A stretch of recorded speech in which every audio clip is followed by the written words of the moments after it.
So, hello, people. We're wild again. And Robyn from Be Wild, which is, I think, absolutely wonderful. And there's your badass wisdom lady, me, also being wild. But we started chattering. And can you just say all that again, Robyn? Because we were talking about, whether we all have to do everything or whether we can actually share out jobs and how to do it. And you were saying, there's this movement which I've seen. So, Robyn, take the field. So the movement basically being, we used to look at people's strengths and their weaknesses and say that if you are not so strong in a particular area, particular fields, aspect of work, aspect of your business perhaps, then that's something to focus on and to build up your skills and to develop. Not that there's anything wrong with that, and a certain amount of that is really good. But on the other hand, why not, if somebody else, maybe within your business or within your network, is really hot at that stuff? We were talking particularly about tech because it turns out that for both Ellen and myself, we can do it, but it's not our strength and it's not our joy. Yeah, it's definitely not my joy. But we know people and it is their joy. Yeah. So why not share the workload around for people who enjoy tech, let them do tech. Yeah. And for people who enjoy the other aspects, let them do that. And it's not to say that it's not good to learn some of those other skills, because it's good to even to know a little bit about tech, so we can talk to our techie people and say what we need and ask them for advice and all of that kind of thing and discuss things with them. But at the same time, we could be giving them a job to do. Exactly. And supporting their business, perhaps. I've started working with a guy to do my YouTube videos, and I've got a VA, a virtual assistant, who posts for me. I've got an accountant because I try not to do the financial figures because it just does my head in. Yeah. But these are ways that we can expand our network, work with other people, get different perspectives and insights and support. And it works really well, particularly if, like me, you work on your own a lot of the time, solopreneur. Then it's nice to have these networks, even if they're not in the same location. But then who is these days when so many, even large firms, their workers are home-based? Yeah. But I think it's a brilliant idea. I mean, I can do tech, and back in the day, yonks ago, I was a software professional and specialist and all this kind of thing. I don't want to be anymore. It doesn't turn me on. And, podcasting turns me on, the coaching turns me on, the programs, the retreats, those sort of things, they turn me on. I really get a kick out of that. And the podcast is, I feel myself doing that as soon as I feel I have to edit something or top and tail it or all the rest of it. There's this man, and I found him, and this is what happens, isn't it? And I know it's happened to you. I sort of looking for somebody who could do this, and as the always accident always happens, met this guy through LinkedIn. Oh yeah, he sounds interesting. Sounds I might get on with him. That'll be fun. And so called him, and like calling him on WhatsApp, so you haven't really got a clue where he is. And so chat, I can do that. We got on really well, several interests in common, and he adores cats, so that's got to be all right. And good test of character, that. Absolutely, totally. And then after we've been chatting for a bit, might even have been the second go, he lives about 12 miles away from me. Don't you just love the sense of humor of the universe? Absolutely. This is immediately what we both sort of felt. He said, it's been happening to me all the time, and I might be working with somebody in San Francisco tomorrow. And then I'm working with you and you're just over the hills. And it's fine. And he's really good at it. And when I trip over or make a mistake, or say the whole recording thing collapses and then we get it back, I said, John, at around so and so it all falls to pieces, would you hook it together for me, please? Yeah, fine. And I haven't got to do that, and he's good at it and he likes it. And it's like you were saying, when you hear oh, this video needs a bit of work, it needs editing, it needs fixing, and Yeah. our body shows us, doesn't it? Versus when you give it to John and he goes and Absolutely. Yeah. shines in it, and allows you then to go on and shine in the coaching and the retreats and the podcasting, because that's where your heart Yes. lights up and sings, and it shows. Yes. It really shows. I had a coach who said, some people say you should do lives, and some people say you should do posts and you should do podcasts, audios.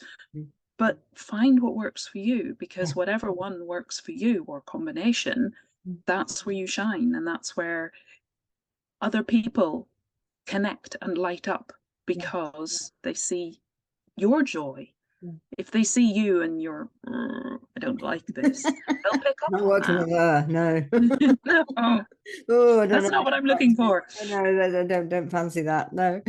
And it is, I mean, I had a funny little connection thing. Yesterday, I went to get my hair cut. I've been with this hairdresser for a while, and he's just retiring. So it was my last go with him, and he's very good and all this sort of thing. And I was like, oh, Royston, what am I going to do now you've gone? He said, oh, well, there's this bloke, Charles, we've just sold a business to him, and he worked with us for 12 years, and I trained him, and fine. So I thought, okay, yeah, sounds all right. But when I walked into the salon, I've seen the girls and the women who work there and the girls who work there before, obviously. And this one woman, I've seen her before, but she was like going zing at me as I walked through the door. She wasn't looking at me or anything. She was with another customer. And so I went to pay and make my appointment, which was going to be with Charles. And I was like, because the woman was just over there. So I said, who is that stylist, that lady there? So they told me, and she was just finishing with a customer. So I sort of said, hey, and, cornered her, or we met, and I said, hey, do you think you could do my hair sort of like this? Oh yeah, she said, yeah, that's fine. You like it all sort of messy and choppy and a bit sort of, hippie, Wild. that kind of thing. Wild, yeah. And she said those words. And I thought, oh yeah, this is my woman. Yep. I've got no idea what Charles is like, but I'd had that connect when I went into the salon. Yeah. And then I wasn't feeling quite sure. There's nothing wrong with Charles, but and she was there again. Connect, and it's that makes you go for somebody, isn't it? It is, because we connect on very deep levels that we're not maybe consciously aware of, but something about somebody, their energy or whatever it is, we just resonate with it. Yeah. And it just feels like a good fit. Yeah. And like you say, it's nothing against Charles, but just maybe Charles isn't the perfect stylist for you, and that's fine. He's the perfect stylist for somebody. Absolutely. We all have a place and a role, and together it all creates a beautiful picture. It does. But it's not necessarily that we have to get on with everybody, because that just isn't the way that it works, is it? No, it doesn't, does it? No. And it's this clicking thing again. And it's like you were saying, if you're really good at something and you're doing the thing that you like to do, everybody goes, oh, he looks excited. She looks excited when she's doing that. And they may not even say that consciously in their heads, but something happens that they feel your joy, your excitement. And if it's a similar joy to what they want to feel, then they'll come. And that makes you click. And it's like, that's how you find your tribe. And I went to a workshop years ago, and it was about the Alexander technique. And the woman there talked about the Fred Astaire principle, or I can't remember exactly what she called it, but basically it was the fact that Fred Astaire made dancing look joyful, yes, graceful, and easy. Easy, yeah. Obviously, he made it look easy because he put in a lot of time and practice and effort. But for him, it wasn't hard or uncomfortable effort. I'm sure it wasn't always easy, but it was evidently his joy, because you just watched him and you could see how his whole body was embodying what he was doing. Yeah, really present. Yeah. And I think that's also what people see when we are enjoying something and we are shining at something. We are showing them how possible it is and how easy it can be, even if it's work and effort. The work and effort in itself is a joy. Yes, indeed. And I would never dance like Fred Astaire, but I used to love things like Zumba and those physical movement things.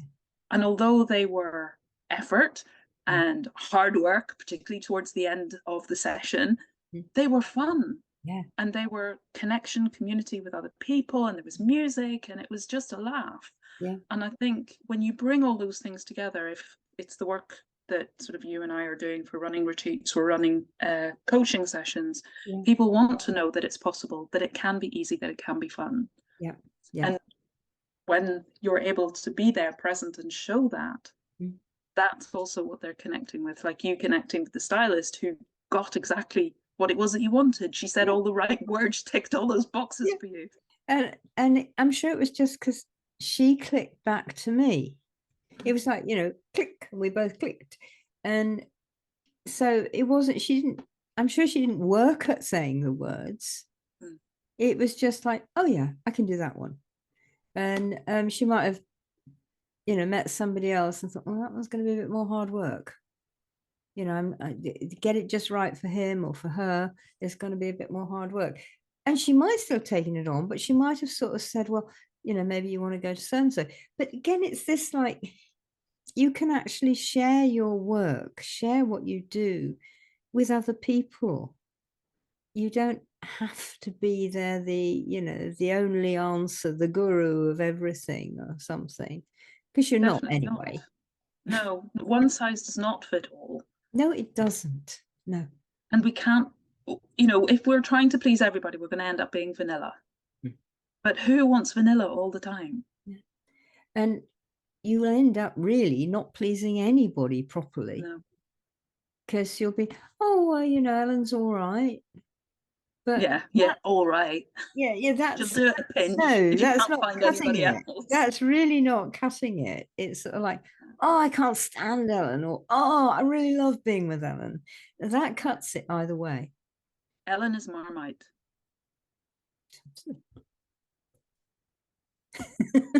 But then so is Robyn.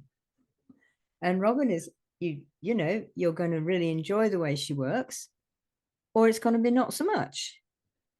And I was talking about this that you said, you've got a VA. I haven't got a VA yet, but I have got a marketing lady. Amazing young woman, only 27, but totally connected and with it in Lisbon. And, there we were, so everywhere around the world. And she's lovely. And we really get on. And again, we click. And she does all that for me, sort of thing. So I don't do everything for myself. And I can do marketing. But Rita loves it. And so I'm giving her a job, but she's helping me get my jobs and do it right. Yeah. And for marketing, you definitely want somebody who enjoys it and who's good at it and shines. And the rest of us sort of sit there going, really? What? Oh, right. Okay, fine. It works. I don't even know how it works, but it works, and that's fine. I do get it when she talks to me and sort of says, oh, yes, I see what you're doing. And she'll I get how it works and all of that, but to be creative enough to do it every time. In fact, it's easier to sort of say, I've got this program coming up, Rita, help me sort it. Yeah. And she just did that to me yesterday. I've got a program, Tell Your Story, coming up. And she said, send me all the stuff. And so I just bunged it off to her this morning, and she'll come back to me, might even be over the weekend, but certainly early next week. So, right, this, and this. I've taken what you've written here and I've edited it, and it's actually 3 posts. It's far too long, and all this sort of stuff. And we're doing fine because we're both doing what we both like and what we're both good at. Yeah. And that is so worth it, because then things do work. Yeah. So hopefully you're sort of getting that.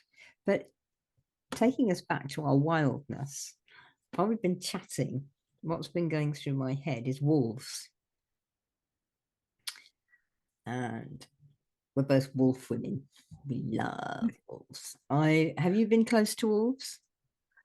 I haven't, no, but on a humorous aside, I grew up with a dog. She was a Norwegian elk hound, and people used to think she was a wolf. Yeah. So that's probably the closest. Wolves obviously are related to dogs. They are their cousins, their wild cousins.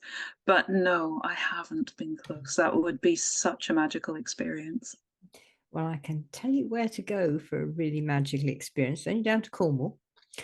And I've been and done it. And sometime I'll get the photographs up. There's me leaning against and cuddling with this wolf.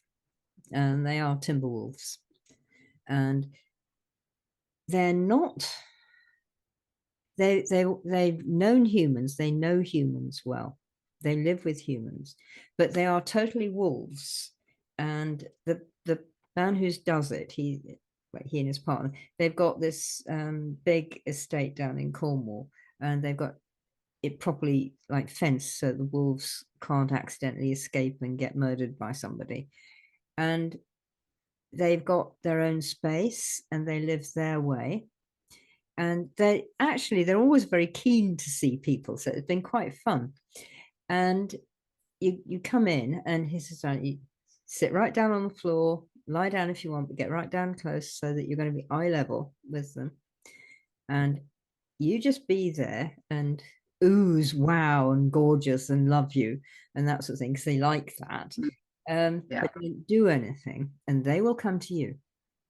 And they do. And it's amazing watching them go around. And they've all got jobs.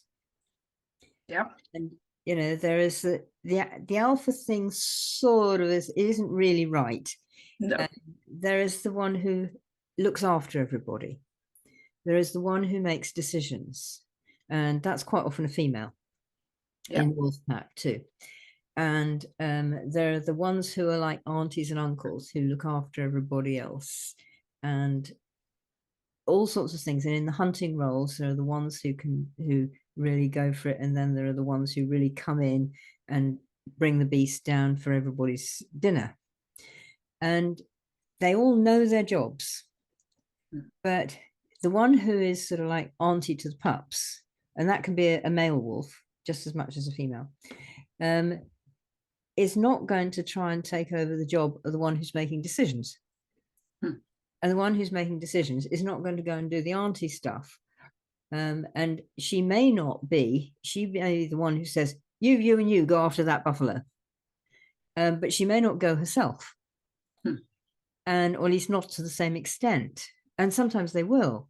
And there isn't a masculine, feminine gender thing that we all have. But they know their jobs and they're very happy to be in the place where they are doing what they enjoy, what they get on with. And the old omega thing is a bit of a misnomer because they're in a different place with a different job, but they're not they look put upon to us, but they're not. And the omega will come and comfort, say, sometimes it happens that some wolf cubs die, and the bitch, who's the mother bitch in the wolf cubs, she'll be quite miserable because all animals are miserable when they lose a baby. And the omega will come and comfort. And so they're very good at doing their own jobs. Yeah. And they don't try and take over somebody else's job. If they lose somebody who's really important, like the decision maker, which can happen, then there has to be a whole shuffle. And apparently there is, because social tells you there's a whole shuffle around about where's this going to go? Who's up for this job? Who's going to do it? You know, and it takes a little while to happen. That happened up with the Abernethy pack in Scotland about 20 years ago, and that happened, and there was a whole shuffle round. Yeah, which the humans found quite awkward, but I think the wolves managed it quite well. And that's the thing. It's again, I think, one of those examples of where we think we are the more evolved species. We have the bigger brain. We have more cerebral cortex. We are the ones who are able to make these decisions. But the wolves have been doing it for generations. They Much know what they're longer than about. humans. They know what they're doing. Yeah. And it's the same with dogs. Sometimes dogs are a little bit different, domesticated dogs, because we have trained them and they don't Bred them and everything. necessarily interact in the same way as a wolf pack would. But if you have a pack of dogs, it'll be the same. And there are people out there who, you can find them on YouTube and stuff, they have packs of dogs. And yeah, they will interact in this way, and they will learn their position and what their role is, and they will do that. Yeah.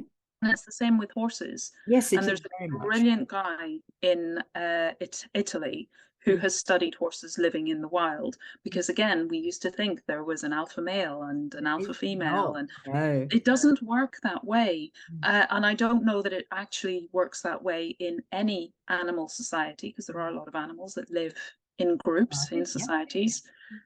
And we've misunderstood, but we've misunderstood often because we have researched in an unnatural environment.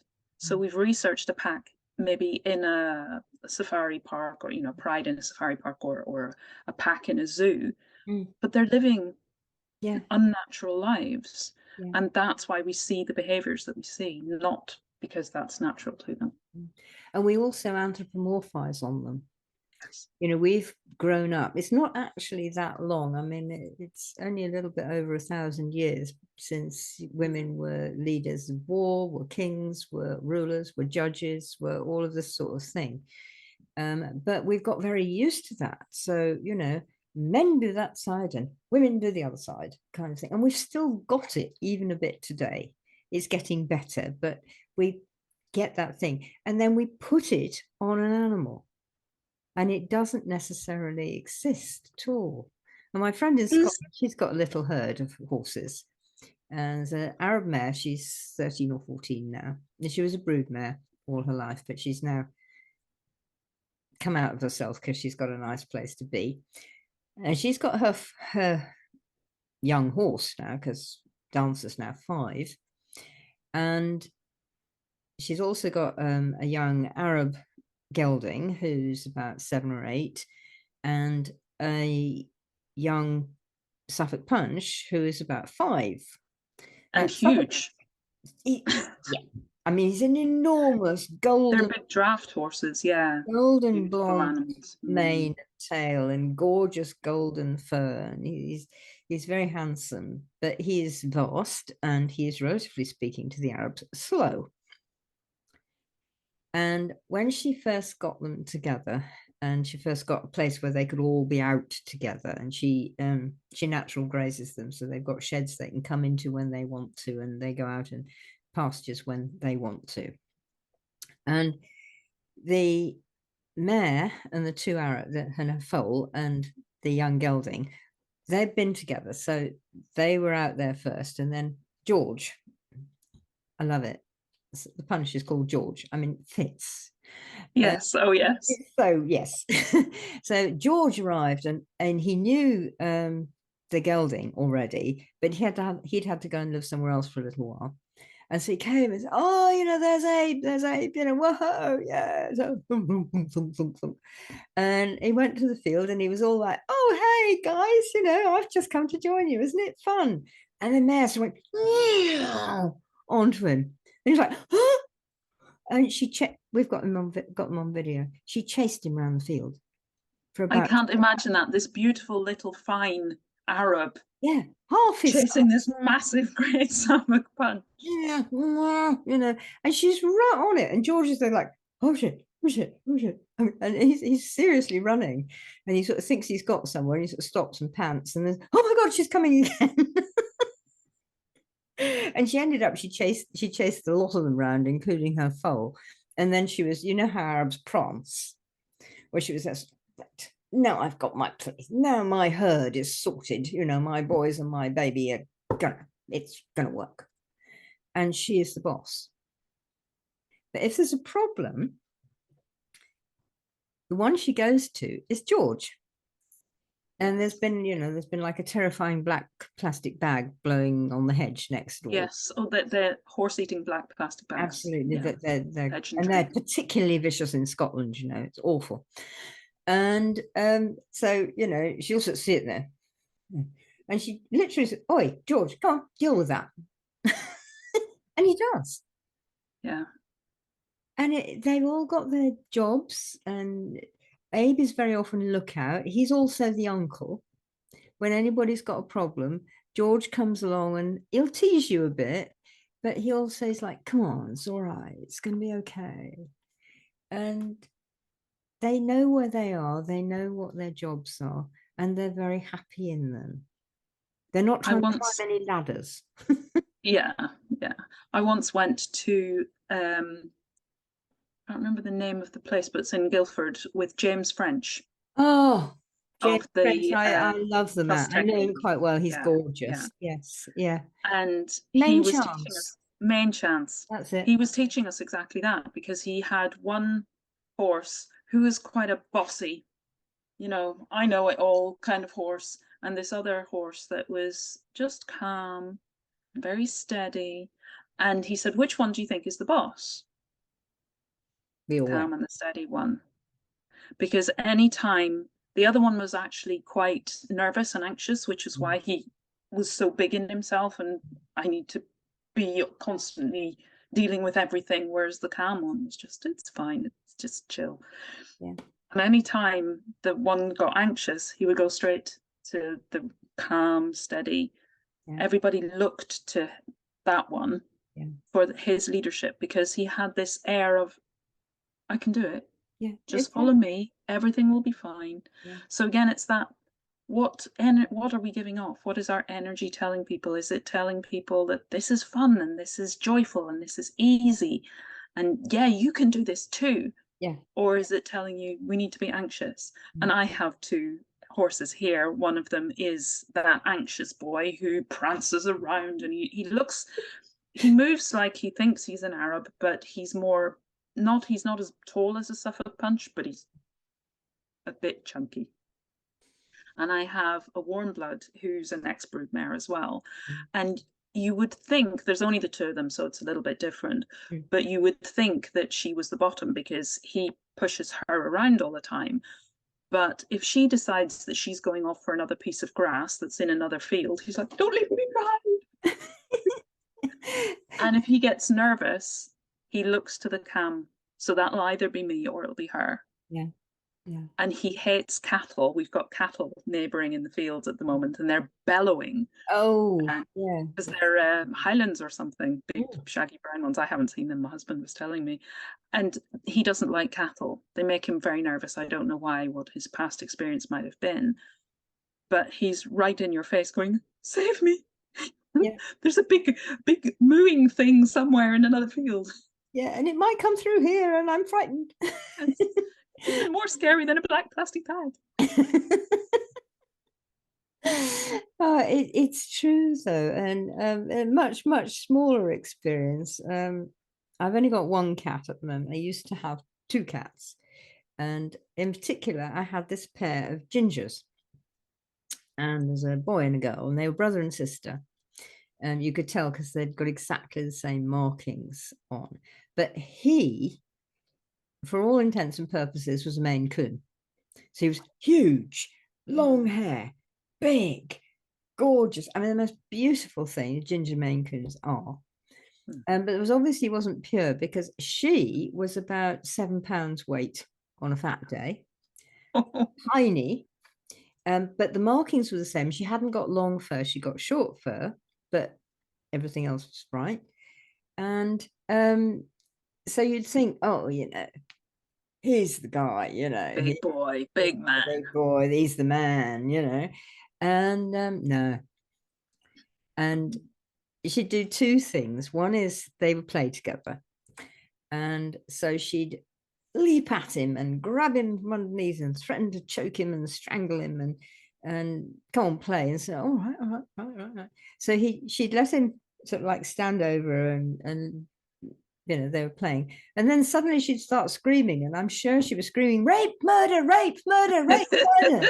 And he sort of look at you going, I didn't, honest, What? I didn't, wasn't me. Haven't done anything. You started it. Well, he didn't even go to that. It was just like, it wasn't me, it wasn't me. And the other thing she Not did, guilty, my lord. it was completely, we had stairs that went down the, in a dog leg. And the dog leg, of course, was the wide bit, and she would sleep there.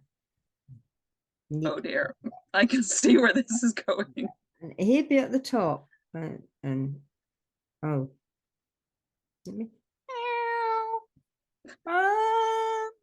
Mom, I can't come downstairs. She's going to get me. Mom. Save me.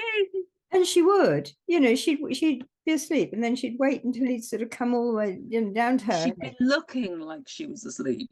Yes. With one eye. And then it would be a smack, and she'd leap for him. That wonderful cat swipe.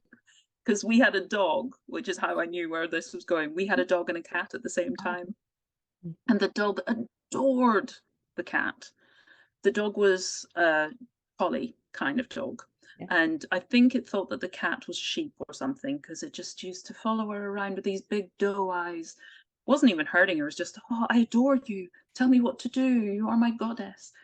And she would just sit halfway up the stairs, and there were stairs with banisters that swipe through. So she regularly swiped through them. Yeah, I didn't do anything. I didn't do anything at all. But I suspect it was with your dog, and it certainly was with our big Ginge. They weren't upset, and they didn't feel put down. He just knew that, I don't think I want to be swiped today. This is just how things are, and that's, I think, the wisdom of animals that we can learn so much from, that they are just okay with their lot, generally speaking. Well, and they just get on with it. Yes. Yeah, they just get on with it. Because I know our mare, sometimes I think, oh, you poor thing, he's moving you on. He won't let you just eat your hay. He has to have the hay that you have, because he has to show that he's the boss. But she just either wanders off, and she wanders really slowly, and she walks over the hay, which I think is like giving him the birdie or something. Yeah. Or sometimes she'll even kind of kick out at him, like, think I care? Go away. Yeah, you annoying teenage upstart, you. Yes. But they just each have their own way of having their say and putting their stamp on things. And we had a cat as well, this same cat, and you could put her off a chair so that you could sit on the chair or whatever, and she would just do her own thing. She would just get straight back on or whatever. And that taught me so much, that you can hold your own, stand in your own truth, without having to beat others into submission or tell other people what to do. You just carry on quite happily in your own little way. And quite often that'll get you what you want, because other people, if they don't want it more than you do, they're just doing it, for their ease rather than, no, I really need that. Then you will get what you want. And it's not that you're trampling over other people, you're just stating. I guess like assertiveness training that I went to, this was back in the 80s, it may be different now, but you just keep saying the same thing again and again, same tone. You don't start getting impatient or anything, just keep doing it. It's very cat. Yeah, very, very cat, that is. And something I try and enable my clients with is, somebody will sort of say, oh, you really need to do this and you really need to do that. I mean, I've suffered from it quite a bit, because I'm quite crippled, as you know. And so, you get this sort of keen person who really wants to cure you.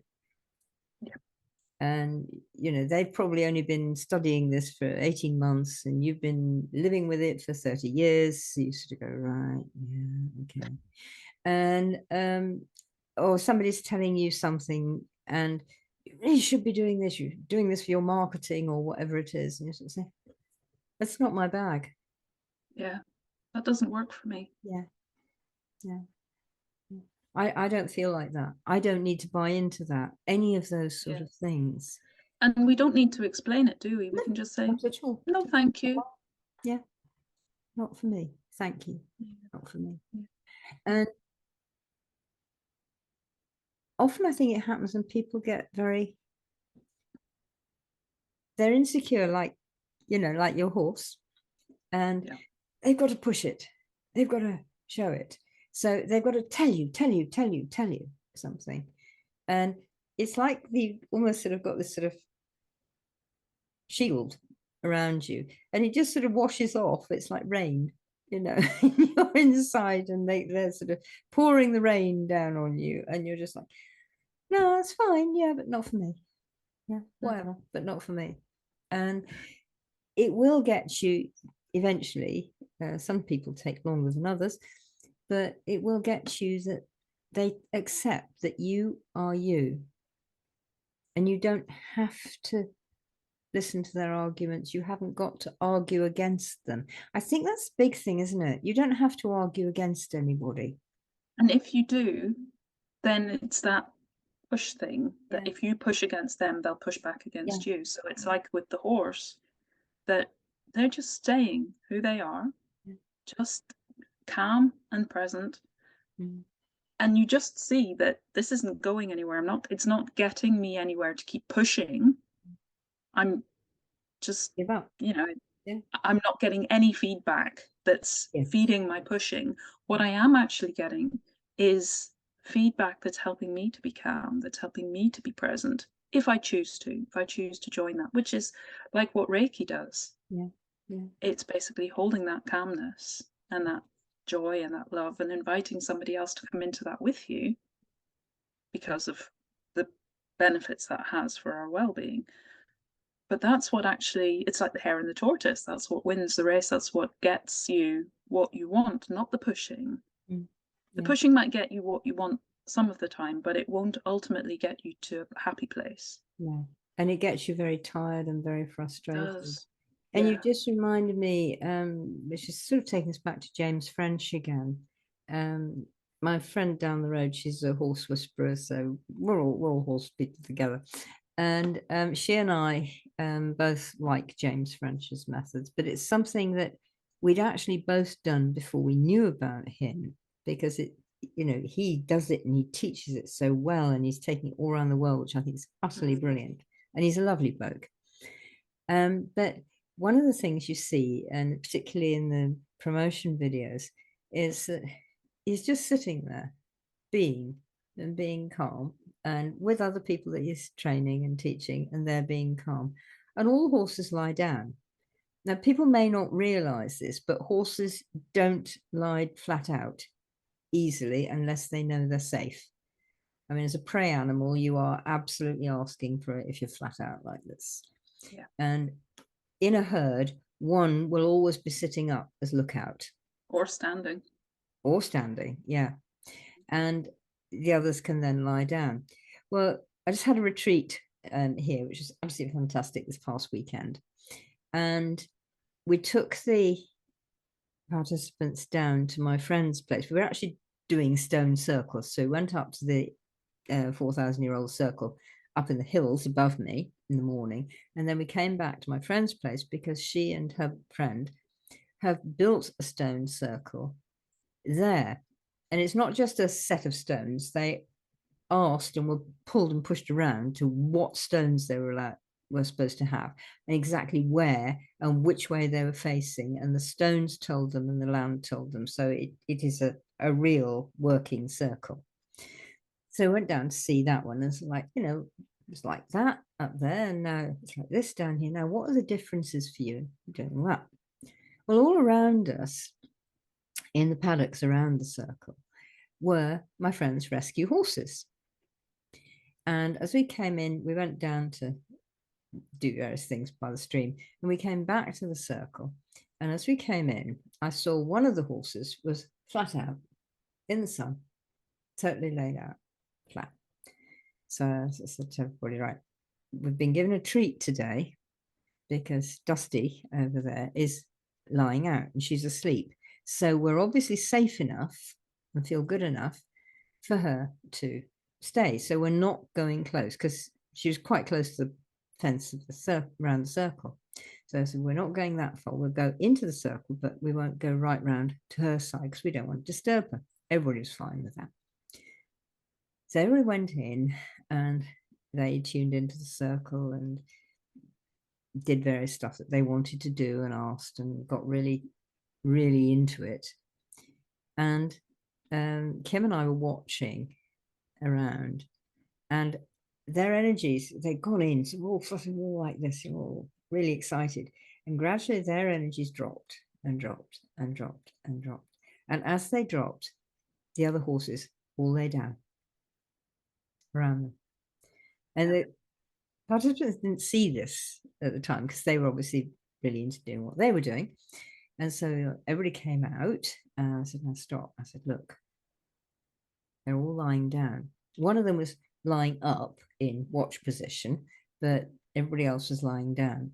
And I said, you know why they've done that? It's because your energies have come right down. You are now really calm. So we'll just stand here and feel that calmness for a minute or two. That's a difference to when you went into the circle and you were really excited with everything going on. And so you drop that energy. So we did some more work on that the next day. But it was absolutely what James French does. And Kim and I are sort of used to it, but we hadn't actually taken retreat participants in there before. And then watch this. I think that's a beautiful way to use horses as part of somebody's learning, somebody's therapy. And a lot of places use equine assisted learning and a lot of businesses use that now, but that's interaction with horses. And I love that we can get so much wisdom just by watching how they interact to each other. So what we've been talking about within the herd, and that they don't hold grudges and that they can just tell somebody off and then they're pals. Just, I don't like that. Okay, I'll stop. And that's it. That's the end of it. We're back to being best buddies. But also that they show us energy stuff, don't they? And they really hold space for each other, like that horse still sitting up and watching. And I've regularly seen our two, either he'll be lying down asleep and she's standing guard, or the other way around. So occasionally they will, because they know the space and they know they're safe there. Occasionally they will both lie down, but it's just, and they've let me lie down with them as well, which is just such an honor, isn't it? And when you feel a part of, you feel almost that you are one of the herd for a moment. I had that with my ponies when I was young growing up, and we never had a herd. I always only had one pony, but lots of riding friends, so they did see other horses. And Dad converted a shed into this big loose box for my ponies, and they would lie down in there. You know, my pony would lie down in there, and they all let me go in, and I would just go and curl up in their front legs. And so this kid about 10 or 12, and I'd be asleep with the horse, and the horse would have one front leg over me, and we're fine. And I was it was like real bonding.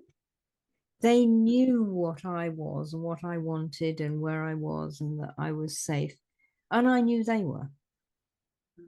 But it's that mutual respect, and I think when we're younger as well, we don't ask anything other than, I'd like to connect with you if you'd like to connect with me, and wouldn't it be fun if we spent some time together just connecting, and that mutual respect for each other. Because horses are, I've seen a 4-year-old girl go into a stable and boss around a sort of 17-hand high horse, and he just did what she asked, because she was only 4, she wasn't going to do anything to him. She just was, over there, go over there, and he duly went over, because she asked from a very grounded, certain place, and he trusted that.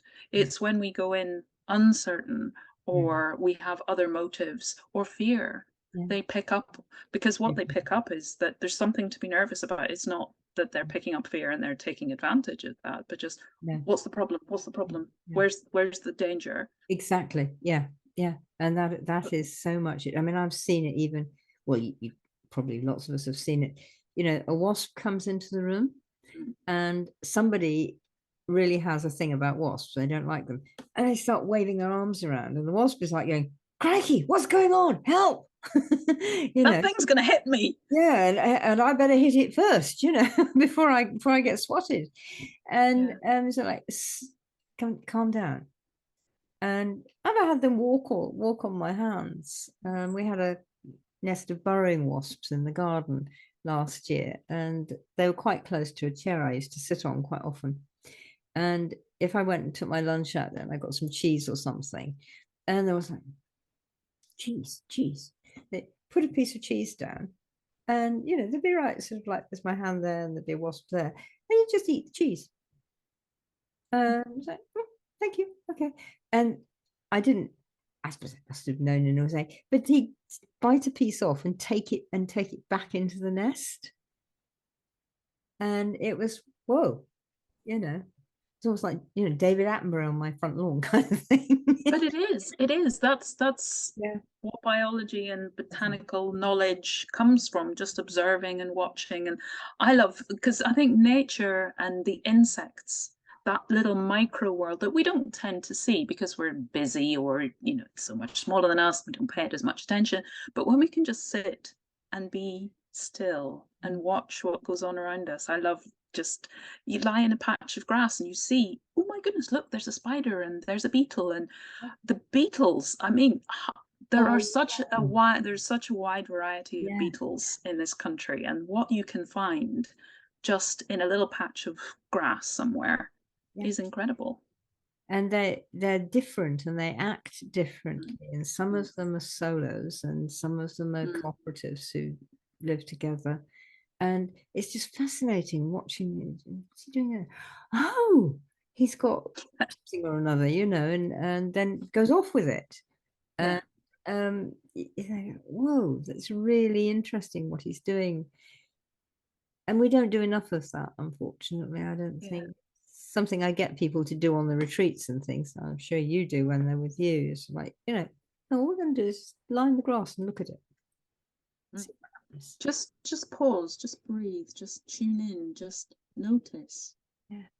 Because we're so busy a lot of the time, and we have so many demands placed on our time and our energy, Mm, that we don't feel that we have the space and the capacity to do that. yeah. And yet when we do, it so feeds our soul. That's something. Does it happen on the retreats when you do them? It's like suddenly people have actually got enough space for me. No, we don't have to rush home to lunch. We don't have to rush on to the next class. We don't have to rush on to the next whatever it is. Yeah, you know, well, Just breathe. starving quite yet, are they? Oh, we sit here for another half an hour. It's fine, you know. And it's like they need space. We all need the space, and we don't have it. Yeah, and sometimes that permission Yeah. to take it. And I think that's one of the things that nature shows us. I love the quote that nature doesn't need to hurry, and No. yet everything is accomplished. Yeah. And this year, spring has been very late here. Mm. And Facebook, one of the wonders of Facebook is that it pops up memories every now and again. Yeah. So there was a memory of, I'd heard the cuckoo call, and I was thinking, yeah, I haven't heard the cuckoo call this year. And it was about 2 weeks later that I finally heard the cuckoo call. And the bluebells are all out. Well, they're not this year. We're only just starting to get the bluebells now.